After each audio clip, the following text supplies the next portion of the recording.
नशिस्तों का मामला है और महफूज फैसला हो चुका है सुप्रीम कोर्ट से। नईम हैदर पंजोता साहब सीनियर रहनुमा PTI के, उनसे बात करते हैं। नईम हैदर पंजोता साहब, क्या कहेंगे, सुप्रीम कोर्ट में समाअत हुई है, फैसला महफूज हुआ है, क्या कहेंगे, सीटें मिलेंगी या नहीं मिलेंगी?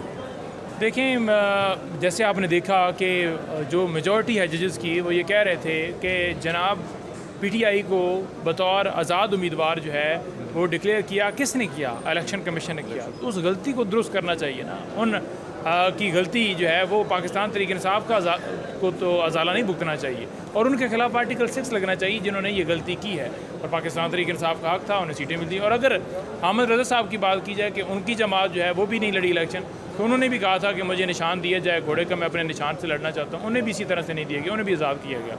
तो मैं ये समझता हूँ क्योंकि जो एक सूरत भी, एक लम्हे भी ये चीज़ साबित नहीं कर पाए सुप्रीम कोर्ट के अंदर कि ये मखसूस नशिस्तें जो हैं ये किसी और जमात का हक हैं, इस बात के ऊपर ना इलेक्शन कमीशन के वकील, ना कोई किसी और जमात के जनाब वकील, कोई बंदा भी वहाँ पर ये साबित नहीं कर पाया, वहाँ पर ये नहीं अदालत के अंदर ज़ाहिर कर पाया कि ये सीटें पाकिस्तान तहरीक इंसाफ का तो चलो हक नहीं थी, तो और जमात का कैसे बनती हैं। क्योंकि आर्टिकल 51 बड़ा क्लियर है, जिसमें वाज़ह तौर पर है कि जो जमात जितनी सीटें जीती है उस तनासब से उसको सीटें मिलती हैं, उस तनासब से उस जमात को सीटें मिलती हैं। ये नहीं होता कि एक जमात की सीटें किसी और को दी जाएँ। ये पाकिस्तान तहरीक इंसाफ का हक है। इमरान खान को लोगों ने वोट दिया, इमरान खान के उम्मीदवार जो जीते हैं और पहले तो धांधली करके हराया गया। अब जो फॉर्म 45 के मुताबिक कुछ लोगों को हमें वो करवा दिया गया, 47 दे दिया गया, तो अब जो तनासब हमें दिया गया उस तनासब से भी वो सीटें ली जा रही हैं। यानी कि शर्म और ढिठाई की कोई हद होती है। पहले आपने इलेक्शन मुतनाज़ा कराया, फिर आपने सीटें हमारी कम की, फिर अब आप चाहते हैं कि मखसूस नशिस्तें भी हमें ना मिलें ताकि किसी की एक्सटेंशन हो सके। तो ये भूल है।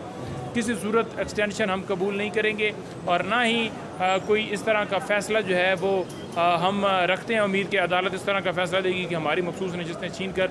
हाँ, काजी साहब तो अपना माइंड हमेशा से वो ज़ाहिर कर चुके हैं और उनके ऊपर अदम एतमाद हमने किया, उसके बावजूद वो केस की समाअत सुनते हैं। तो ये बात समझ से बाहर है कि ऐसा क्यों किया जा रहा है। तो अब देखते हैं कि उसके ऊपर क्या फ़ैसला आता है। अच्छा, ये बता दीजिएगा कि जैसे कि आपने कहा कि ये PTI का हक है और हक बनता भी है, लेकिन जिन जमातों को ये सीटें मिली हैं वो अभी भी बज़िद हैं और अभी वो यही समझ रही हैं कि ये सीटें हमारा हक है और हमें मिली हैं। देखें, वो बाजिद इसलिए हैं क्योंकि उन्हें वो कह देना कि ये PSL की सीटें हैं, ठीक है, तो वो उधर भी पहुंच जाएंगे। वो किसी ग्राउंड में भिजवा दें, वो उधर भी पहुंच जाएंगे। वो किसी जज की बताएंगे ना कि ये कुर्सी है खाली पड़ी है, बैठना चाहते हैं, तो वो उधर भी बैठ जाएंगे। तो वो तो बेशर्म है, वो तो ढीठ हैं। उन्हें तो वो कटोरा लेकर फिरने की आदत है ना। वो तो पहले भी कटोरा लेकर पूरी दुनिया में फिरते हैं और अब सीटों के लिए पहले आपने डाका डाला इलेक्शन के अंदर, हमारे जीते हुए उम्मीदवारों को हरा दिया।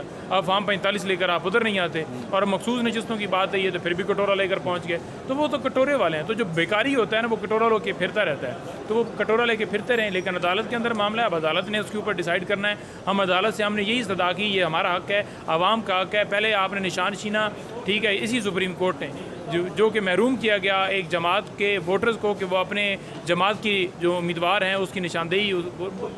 निशान क्या होता है? निशान का मतलब यही होता है ना कि आपने जो है उस अपने बंदे को मुंतखब करना है कि ये हमारा उम्मीदवार है। आपने उससे महरूम कर दिया, पहले आपने उससे महरूम किया, फिर आपने जो है इलेक्शन कमीशन ने अपने हिसाब से तशरीह कर ली। जब वो अपने हिसाब से तशरीह कर रहा था तो ना आपने सो मोटो लिया, ना उसके ऊपर कोई एक्शन लिया। मुल्क में इलेक्शन जो है सबसे अहम मामला था कि उसमें आपने आवाम की राय का एहतराम रखते हुए उनके नुमाइंदों को मुंतखब करना था, उनके मर्ज़ी के मुताबिक वज़ीर आज़म बना था। उस राय को आपने रद्दी की टोकरी में डाल दिया। पूरे मुल्क का जो इंटरेस्ट है वो आपने रद्दी की टोकरी में डाल। यही वजह है कि जब ऐसे लोग नायल नपौड़े मुल्क के ऊपर नाफिज किए जाते हैं तो उनके पास पॉलिसी कोई नहीं होती। वो सिर्फ़ और सिर्फ अपनी जेबें बनाने के, अपने कारोबार बनाने के, उनके पास कोई और हल नहीं होता। तो बल्ले का निशान लेना, फिर उसके बाद मखसूस नशिस्तें लेना और मखसूस नशिस्तें जो हैं किसी और को देना गलत फ़ैसले थे। अब सुप्रीम कोर्ट के पास ये एक ऐसा मौका आया, एक ऐसा टाइम आया कि वो अपनी गलती जो है उसको रिड्रेस करें। जो अदलिया की तरफ से गलती की गई है, जो सुप्रीम कोर्ट ने हुक्म दिया था बल्ले वाले, वो भी गलती। तो ये तमाम गलतियाँ जो की गई हैं उनको ये ठीक करने का वक्त है। और अगर अब भी ठीक नहीं करते तो मैं ये समझूंगा कि ये जो है पाकिस्तान की हिस्ट्री में शाहतरीन दिन हो। अच्छा, जैसे कि आपने बताया, आपको पता पूरी दुनिया ने देखा कि सुप्रीम कोर्ट से काजी साहब ने जो फ़ैसले दिए, खा वो बल्ले का हो, खा वो निशान का हो, या कोई अभी मखसूस नशिस्तों का मामला हो, वो PTI के ख़िलाफ़ ही है। तो अब जो है बड़े बड़े बेंचेस बनते हैं, तो क्या आपको लगता है कि अब भी फ़ैसला आपके ख़िलाफ़ आएगा या आपके हक़ में आएगा? अगर आपके ख़िलाफ़ आता है तो फिर क्या नेक्स्ट स्टेप होगा? देखिए, अगर हमारे ख़िलाफ़ फ़ैसला आता है तो डेफ़िनेटली हम देखेंगे उसके ऊपर क्या अमल करना है, लेकिन हमें पूरी उम्मीद है कि जिस तरह जजेस रिमार्क्स दे रहे थे, अब जजेस को प्रेशराइज़ किया जाता है, डराया जाता है, धमकाया जाता है, उनके घरों में कैमरे लगाए जाते हैं, उन्हें उठाया जाता है, उनके भाइयों को उठाया जाता है। तो ये सिलसिला है, डरा धमका के कोई ऐसा फ़ैसला ले सकते हैं, अदरवाइज़ ऐसा कोई मुमकिन नहीं है। काजी साहब तो वैसे डर के नहीं, वो तो अपनी मर्ज़ी से कर रहे हैं, तो कोई ऐसा मुमकिन नहीं है कि वो सीटें हमें ना मिलें। हमें हमारा हक़ है और हमें मिलनी चाहिए। मतलब आपको लगता है कि सीटें आपको कंफर्म मिलेंगी? देखिए, हमें तो लगता है और हम इसीलिए अदालतों के अंदर जाते हैं और हमारा हक़ है और आइन उसके ऊपर बड़ा क्लियर है। जब आइन क्लियर है तो आइन के मुताबिक हमारा हक़ है और अवाम ने वोट पीटीआई को दिया है, खान को दिया है, तो खान के जो वोट अवाम ने दिए, उस अवाम के वोटों को आप किसी और को कैसे दे सकते हैं? ठीक है, बहुत शुक्रिया, थैंक यू। नए जज भी आज 2 घंटे दलाइल होने थे, लेकिन उनकी दरख्वास्त एक लिहाज से कबूल हुई और मामला कल तक चला गया। और कल भी इस्लामाबाद हाई कोर्ट की जानब देखा जा रहा है कि वो क्या कहती है, जबकि ऑलरेडी हाई कोर्ट की डायरेक्शन मौजूद है। तो रुकावट ये प्रेशर कहाँ से आ रहा है? देखिए, बात सुने, जब भी हम इनसे बात करते हैं ना, ये पुलिस वालों को भी कहते हैं कि हमें अंदर जाना है, वो कहते हैं ऊपर से ऑर्डर है। अब हम ऊपर देखते हैं तो कुछ नज़र नहीं आता, तो ये ऊपर कहाँ से डायरेक्ट इनके पास ऑर्डर आ रही है, आज तक इन्होंने बताया नहीं है। और प्रेशर कहाँ से आ रहा है वो तो आपको इस्लामाबाद हाई कोर्ट के 6 मोतबर जजेस ने लिख के बता दिया है। उन्होंने आपको एग्जैक्टली बता दिया है कि प्रेशर हमारे ऊपर कहाँ से आ रहा है। सो ये सिर्फ़ और सिर्फ डिलेइंग टैक्टिक्स हैं, क्योंकि राना सनाउल्लाह ने भी बता दिया है, उनके सारे अगले पिछलों ने आपको बता दिया कि हमने इमरान खान को जेल में रखना है, क्योंकि वो पाकिस्तान का असली इलेक्टेड वज़ीर आज़म है। फॉर्म 45 वालों का वो मेन अमीन है, उसको पाकिस्तान की आवाम ने मैंडेट दिया है, तो फॉर्म 47 वालों की कापे टांग रही हैं, इसलिए वो अंदर बंद करना चाहते हैं।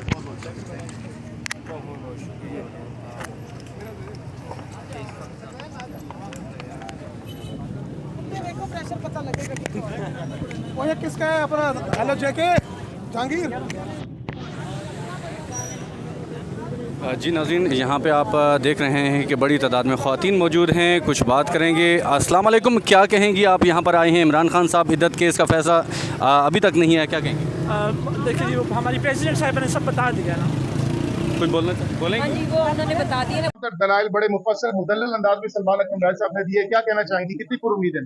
देखिए जी, सलमान अकरम राजा साहब ने इस्टेब्लिश कर दिया है अदालत के सामने कि ये इद्दत केस एक फार्स केस है, एक झूठा केस है, एक सियासी अनार में एक प्रेशराइज करने के बाद 5 साल 11 महीने के बाद खबर मानिका साहब जो हैं वो 4 महीने की जेल काटने के बाद अचानक से तशरीफ लाए और उन्होंने ये केस यहाँ पर आके कंप्लेंट की। और इससे पहले एक और कोई आसमान से एक बंदा उतरा था जिसने आके XYZ और एक केस इसी तरह से रजिस्टर कराया था।